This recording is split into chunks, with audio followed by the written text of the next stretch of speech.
to another Visible Layer, part of the DS Layer podcast network. This is one of your hosts, Josh Fletcher, and today I've got a special guest on our session, Clint Vosloo. Clint, how are you doing? Good, Josh. How are you going? Good. Where are you talking to us from? I'm sitting in Cape Town, South Africa, in a little town called Noordhoek. A beautiful sea view at the moment, and a little bit tired from watching the golf till early this morning. But yeah, it's been a good weekend. Good. Well, thanks for joining us. So what we're going to be talking about today and showing you, all our listeners, is Sybase IQ. And it's something that really interests me. I'm starting to do a lot more with it in my day-to-day job. And I thought we'd get an expert on IQ to join us. So Clint, you've been working with IQ for a long time? Yeah, I did the first IQ install back in the country here in South Africa in 1997. And then, worked with it in the UK and the US and it's since been back in the country here. And I think, as you know, Josh, I'm one of the biggest evangelists of the product. I absolutely love it. All our large customers use it, and very excited to see what SAP have done with it. I was obviously, after the buyout, I was pretty concerned that they're going to use HANA as the primary sort of columnar store database, but there seems to be a place for Sybase IQ, so I'm really excited about that. Excellent. And in terms of the projects you're doing with customers in South Africa, how is business objects becoming more, relevant and more included in those projects? It's varied, in terms of, mainly us being, I suppose, the buzzword is big data. Everybody's talking big data, and the nature of being very Sybase IQ focused, most of our customers are just sort of big data customers. So in terms of the primary sort of SAP landscape, business objects fits in very well on top of this product. It's just an ODBC connection in. But, we also have varied customers with other sort of front-end reporting tools on top. So from a presentation layer, customers this side, I say probably 50% business objects. Mm-hmm. We've got quite a bit of reporting services, obviously from a cost point of view. And then, the Cognos product sets as well, so a few of our customers. Okay, excellent. All right, so what we wanted to cover today was we're going to do a base install of Sybase IQ, and then we're going to load in some fairly large data sets and then run some queries just to showcase how well IQ performs out of the box, with no tuning, and then kind of wrap up with some discussion about tuning as well. Sure. Great. All right. Well, I'll let you drive, Clint. You're the expert with IQ. So let's just start installing IQ, and we'll just talk it through as we go along. Sure. Great. So on a Windows box, I just wanted to sort of specify that most of our customers are either running Unix or Linux environments. We have no one running Windows, but obviously just for the ease of this, it's otherwise we alt-grep piping and tailing, and everyone will get lost. So yeah. Just wanted to specify that, obviously, for the call. Okay, so what we're going to do is just come into the setup.exe and right-click on it and run it as administrator. I think we sign in as admin, but obviously just safer to do that. Yep.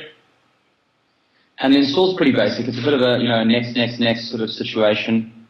So there's nothing terribly complicated. Obviously, when we're installing large enterprise-type environments, there's a lot more behind the architecture, but I think in terms of anybody just getting going, it's pretty simple just to install the software as default. I think it was also pretty exciting as well, since SAP have taken over IQ, they have created that Express edition, which is up to 5 gigabytes of data free. Looking at a compression ratio of almost up to 100%, so that puts sort of 10 gigs of raw data that can be compressed and used with an IQ for free, which is a great sort of POC version of the product. And we'll get it into a lot more doors. Yep. And 15.4 is a new version, isn't it? Correct, yes. I mean, a lot of customers actually in South Africa are still running in the 12.7 version of the tool. And I know it's sort of end of life, but there was quite a fundamental change in terms of, the infrastructure behind 12 moving up to 15 in terms of the system tables.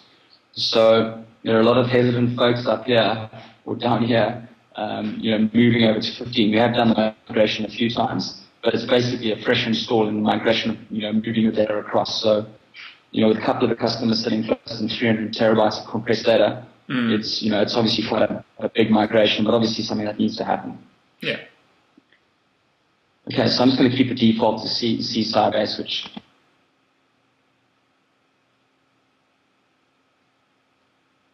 yeah, and it's just, the usual warnings about creating directory paths. Yep. All this.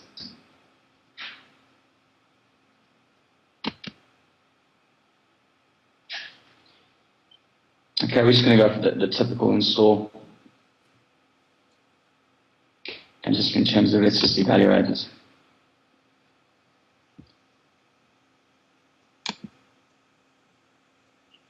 We'll keep it Australia, Josh, for you. Yeah.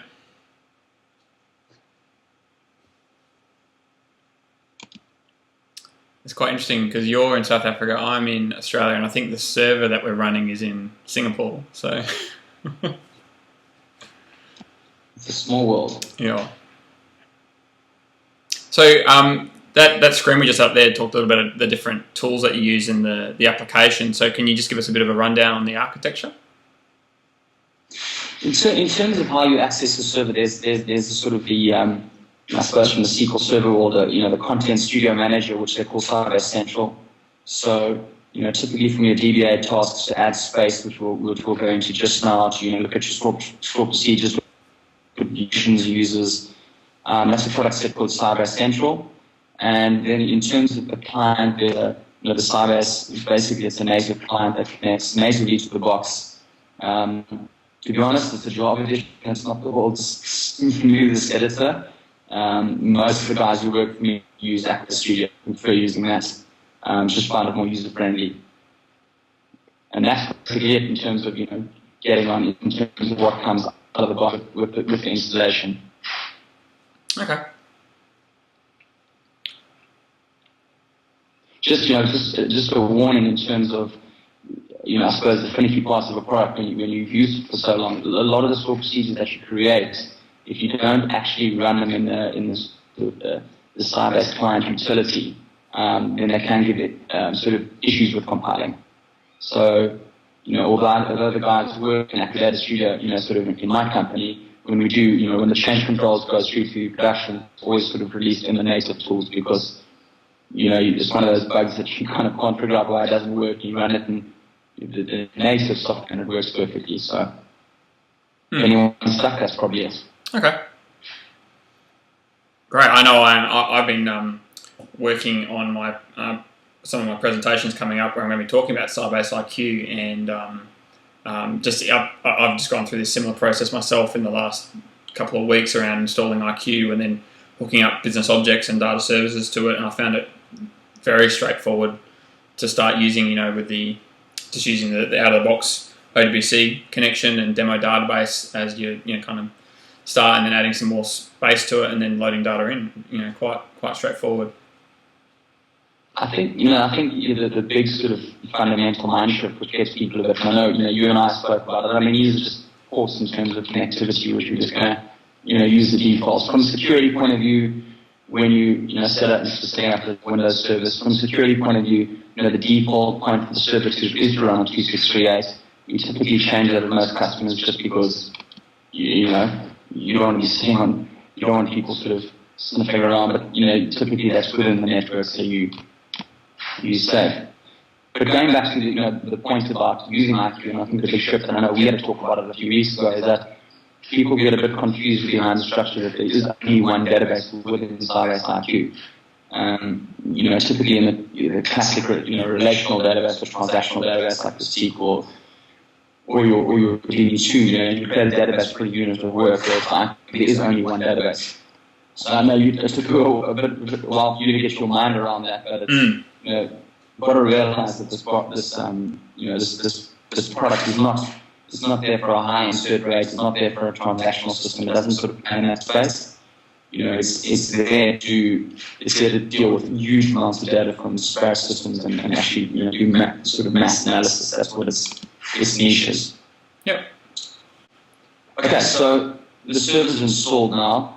So all we're going to do is just go to programs, and there should be under program files, there should be a Sybase folder that's been created now. There we go.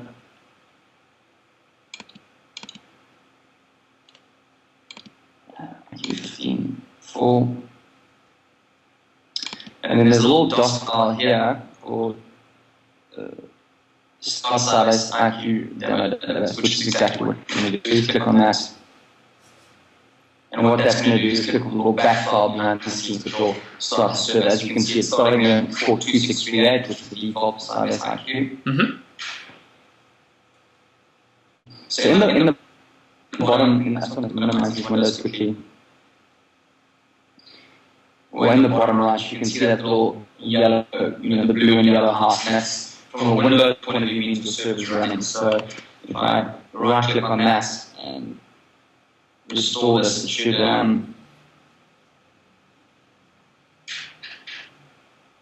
tell me exactly what's running.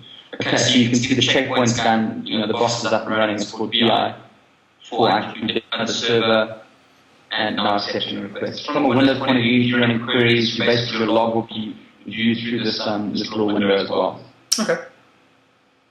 Okay, so we have a database up and running, and it's literally as simple as next, finish. What we're going to do now is two things. I just want to firstly go into Sybase Central, and then once we've done that, we can start sort of loading data and playing around with it. Right.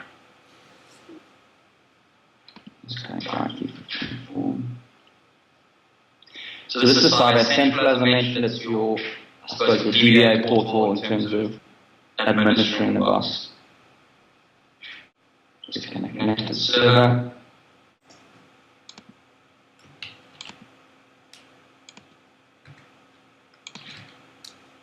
Okay, there we go. Okay, so, as I said, DBA SQL, uppercase DBA, lowercase SQL is the default. Obviously change this, once you get going. You're horrified how many, customers first time sort of running with the defaults, because, as you know, when you don't typically follow the correct, sort of security protocols, so to speak. Yeah, it's like so a single server and SA, right? Yeah, exactly. Admin and password. Yeah. All the favorites. So in terms of your database spaces, and this is also one of the fundamental shifts in terms of IQs, is that you've got main database space and temporary database space. Now the main database space is used in terms of storing information and where all your data is kept. You can put that. Typically, most of our customers have that running on SAN, so you can really have mass amounts of data. The temporary space is there from a querying point of view. We preferably like as much temp space as possible. When IQ does its analytics and order by group by sorting on certain data sets, it captures all this data into the temp space. So you need quite a whack of temp space as well. Yeah, I did come across that with my first install. I boosted up the main space and didn't realize I had to do the same with the temp, and loaded my data in, and then when doing my first query or a significant size of query, it ran out of temp space and gave me the error, and then it fixed itself very quickly as soon as I added the more temp space. Correct, because that max temp space limit was probably the error that you got. Yeah. Yeah. So what we're going to do now in terms of this is just basically add on. I mean, we installed the server on C, but let's just say on the D drive on this box, add 20 gigs of namespace, and then we can start loading some data. So right click here, just create a new space, database space.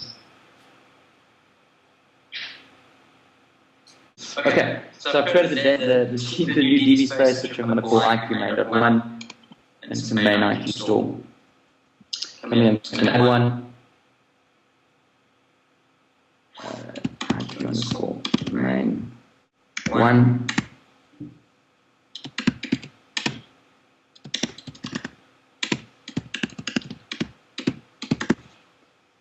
I think, Josh, just in terms of the listeners here, we were chatting about bandwidth differences, and using on a 30 meg line in Australia, and here in South Africa on a 2 meg line. So if the typing is a bit slow, then please bear with me. Yeah. There's a lot of latency.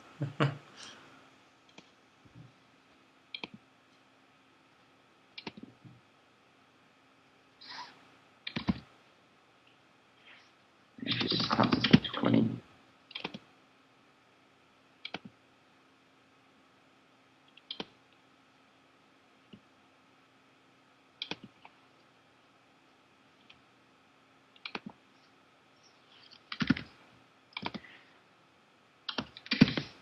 Okay, so basically adding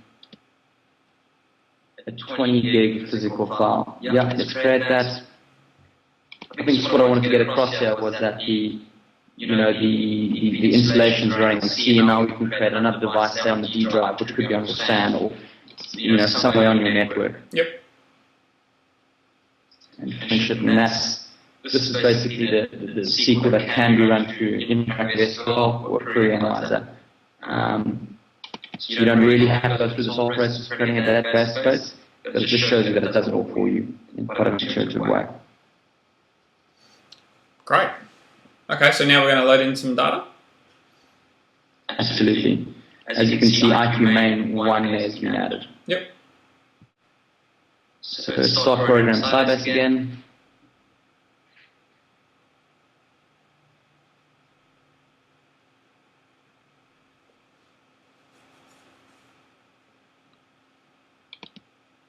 When latency arrives, here we go.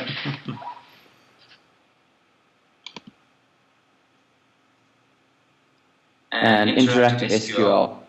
That's the sort of query analyzer tool I discussed earlier on, where it's quite important to load your procedures or views or whatever you're going to create over the database. Okay, so natively connecting here, you can also, as you see here, set up an ODBC connection, which is the usual stuff of coming in, going to start programs, administrate and adding an ODBC. So there's two ways you can connect to IQ.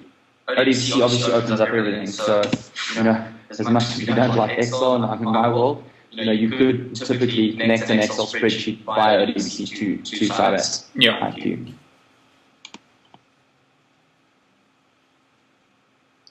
I actually read a great tweet the other day about Excel.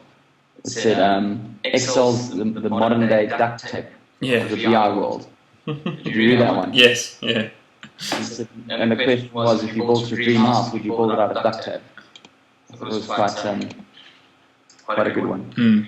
So now, in the end, we logged in, as you can see on the top left, there's DBA. So what I'm going to do is just do an SP_IQ status. All the system procedures in terms of IQ start with SP_. I'll show that to you just now, and let's just run that. So basically what that's going to do is just give us basic credentials of what's happening on the server. So the version we're running,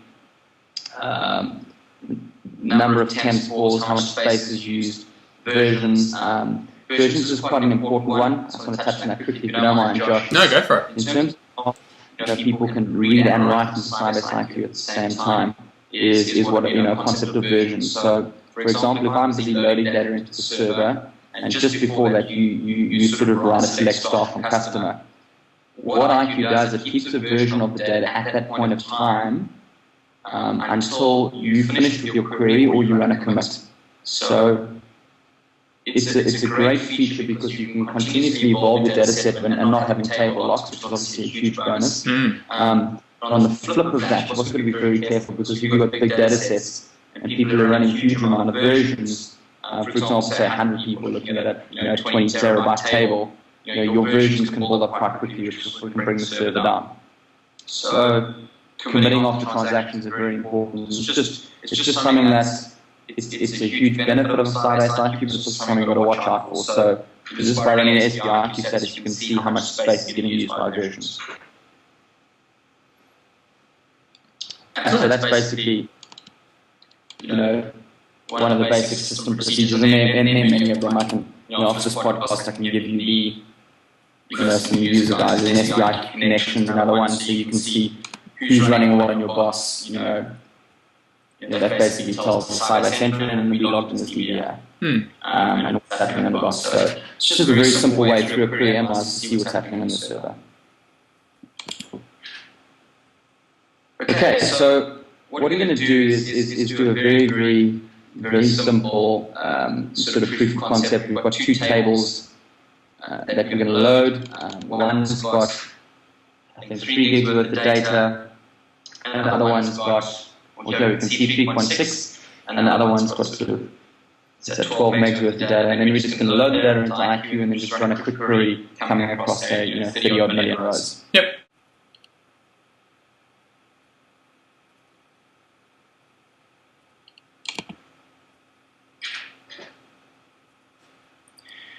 So, this syntax shouldn't scare anybody who's ever worked with a database before. Yeah. It's really create table, and just normal sort of DDL syntax. So it's anti-SQL compliant, isn't it? Sybase IQ.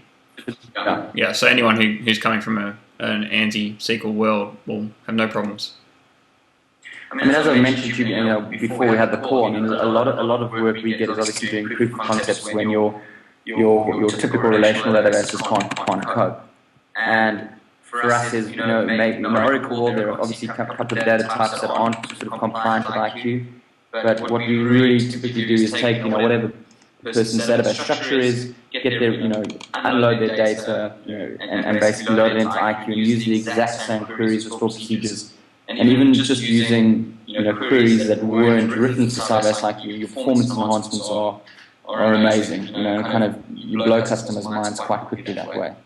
So yeah, I mean, it's every time we get a POC, I absolutely love it. It's my favorite part of my job. Because kind of it's sort of blows people's minds. Okay, so those are just basic sort of table creation. We're going to run that now. And that's it, so it's done. As always, practice what you preach, run your commit to make sure that nothing's on there. So if we just do a select star from customers now, and run that, there's your basic table structure. Yep, great. So really, really simple stuff. What we're going to do now is load data in, and this is where it starts getting, that's where IQ sort of starts coming into its own.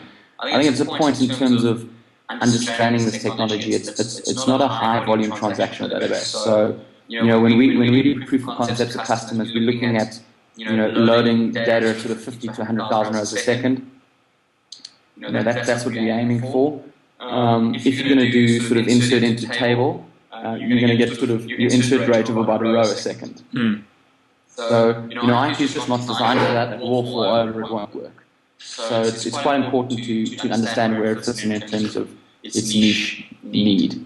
So, I know with data services at the moment, it's got the bulk load feature. I know, Josh, you've been playing with it, so, it'll create a DAT file to load it in like that, and it'll work really, really well. So what I want to do now, we've got our orders file in terms of IQ. I've opened it up in the query, analyze the load data. I'm just going to kick this off.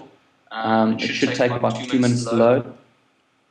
So let me just come down here quickly. I've got a few things open below, and I'm just going to obviously run just this point. So I'll go from here all the way up.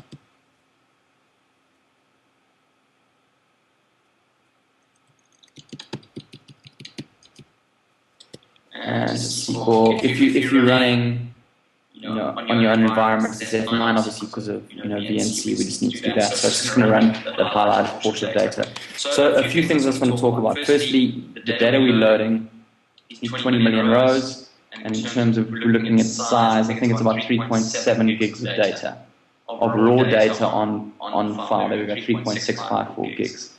I think another huge feature of IQ is the data compression. I can take another half an hour podcast on that, and I won't bore people at the technical level. But it's basically it's bitwise compression. I think the simplest way to sort of explain that is, for example, let's take Australia. If you had states, sort of Western Australia, or let's go cities. I don't know your states, but Melbourne, Sydney, Brisbane, hypothetically. In typical databases, they store those bar charts every single time. Yeah. Whereas what IQ does is creates a bitwise, sort of a lookup table to that, so to speak, and only stores integers for all those characters. So you get huge amounts of compression. That's obviously got best benefits because the data is stored in columns, as I'm sure you know, or hopefully most people know. It also means the access of that information is a lot quicker. Yeah. So we're going to get. I believe we're going to get great compression, sort of out of this query, but we'll have a look once the data is in. Which is, typically, your relational database, you're looking at one-on-one if you're lucky, in terms of it's going to store on disk, plus if there's indexes on top of that adds extra overload. So we look at sort of a 2-to-1 ratio i.e. 1 gig on of raw file will equal to 2 gig of database space, whereas IQ we should pop that down to, for almost say, half a gig. So when you get into the terabyte, petabyte environment, it actually makes a huge overhead saving. So just on this load statement, it's been running for 1 minute 48 now. If we click on our little window here, okay, there we go, it's just done. So it's inserted 20 million rows at 112 seconds, which I believe is quite impressive. I'm very impressed. Hopefully our listeners are as well. So if we just do a quick count start to make sure you're not cooking the books. Run max. 20 million rows. And I think this is also one of the big positives. I'm just going to run, mention one of those system tables. It's basically Sybase IQ table size with the table that we've just loaded. Josh, not only, if you look at a listing in terms of the data warehouse, and as you can see, we've dropped in terms of kilobytes, so that should be 1.7 gigs. So we almost had, I suppose, 50% compression. Yeah, if you fantastic. I suppose from a proof of concept, if you look at the compressed size and go up, you can say it's 100% compression. You can make numbers look however you want them to. But, besides speed and all the other things that makes IQ so good is if you get into instances, certain customers allow us sort of 50, 60 terabytes of compressed data a year. If you just look at the backup cycle of trying to back up that amount of data and store that amount of data, if the guys take that 50 terabytes and put it on I suppose the competitors in a word, you're looking at a 200-300 terabyte a year instance, and that's just unmanageable. Yeah. So that's a whole other aspect, to the TCO and all those kinds of things. If the guys, when they get to sort of over a 5 TB instance, have to go disk mirroring in terms of backup. If you're looking at those disk mirroring solutions, it's really expensive. What do you want to spend? You want to spend on 50 TBs or 300 TBs? So just the cost of that alone is a huge saving. Yeah. So now we've loaded the customer table as well with how many records was it, Clint? 100,000? 100,000 in half a second. Yeah, great. So we've got 20 million in orders and we've got 100,000 in customers. Correct. Yes. And for those who can't read SQL, what are we doing in this query? Yeah, I mean it's for the un-SQL people. It's a very basic join between the two tables. Joining on the key, obviously, which is customer ID. In terms of what I've just tried to do here, proximity search in terms of likes or not likes is typically brings most databases to its knees. Yeah. So what I just put that in like that, and then an order by not now is just in terms, and also put an order by, which obviously creates quite a bit of overhead, on the query on a lot of databases as well. So I think we know I haven't any tuning on the box. This is the default indexes. So let's just run this, and hopefully we'll get our result sets in a few seconds. You can see at the bottom here, it's already says fetching rows. So the query plans run, it's done, bang, there you go. Wow. So, that's your execution time. It's actually under a second. The rest was trying to bring it out to the pane. What it's done now is brought back 115 rows, but also what a nice tip is, if you just go greater than hash and specify a file path, for example, d:\/ Sybase, I think we created a folder. If I could learn how to type.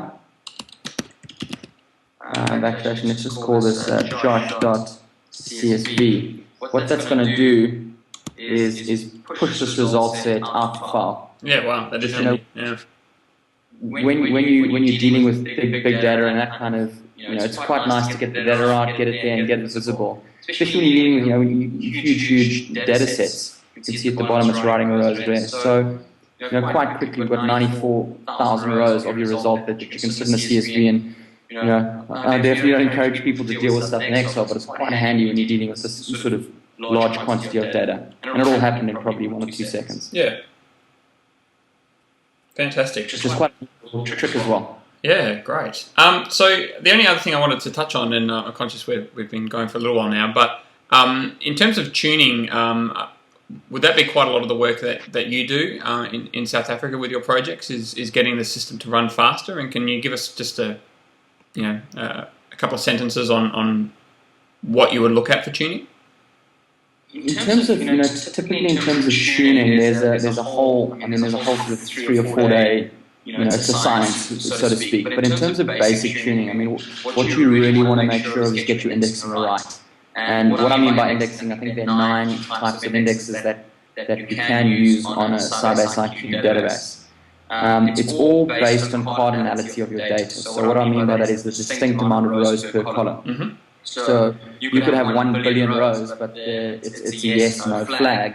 We'll treat that data type as a specific index. We wouldn't take it based on the amount of data, but the amount of unique values of that data. Within built into Sybase, the engine, there's actually an IQ optimizer. So as the box evolves and as the data evolves all the time, the IQ engine actually sends out messages to you to let you know that indexes need to change. So it's something that people, when they install the box, they basically put the index on, they leave it, but your data evolves continuously. So indexing is one of the key, one of the most fundamental things to get right in terms of your box. Besides that, having plenty of temp space, I think we picked on that earlier on. If you're dealing with your big queries, is very important, so that there's enough workload. Also, not running your box too much at capacity. We found anything over 80% in terms of main space, things start to creep a bit. When I say creep a bit, I'm looking at multiple terabyte instances here. Yeah. So if you're I suppose a man on the street, if you can get your indexing right, if you can get your tuning right, it goes into quite in depth in terms of query plans and how we can sort of make sure that all the indexes are getting hit. So a lot of the work we do will be to optimize, and take an unloved IQ system, so to speak, if it's not a brand new installation, and really get under the hood and make sure the box is running optimally. Great. Okay. Well, thank you very much for your time today. I really appreciate you taking some time out of your long weekend to share with us your knowledge of IQ. Sure, and I apologize for the weak bandwidth that someone stands in a cable down here. Yeah. You don't get to see the world as fast as you do. Yeah, not a problem. Well, for all our viewers out there, this is one of the first in a series that I want to be doing on IQ as well. So look out for our next episode where I'm going to start working with business objects and data services with IQ as well. So I think it's a great part of the SAP portfolio, and hopefully we're going to see it get a lot more love. And get to work with it a lot more across many different organisations. So thanks, Clint. Have a great week. Thanks, mate. And if anybody wants to get in touch with me, then absolutely feel free to. I love the product and more than willing to help. So great. I'll put your details on the show notes as well. Great. Awesome. Okay. Thanks, mate. Cool. Thanks, Josh. Cheers. This podcast is hosted and sponsored by EV Technologies. Visit us on the net at savethecms.com. D-Slayer!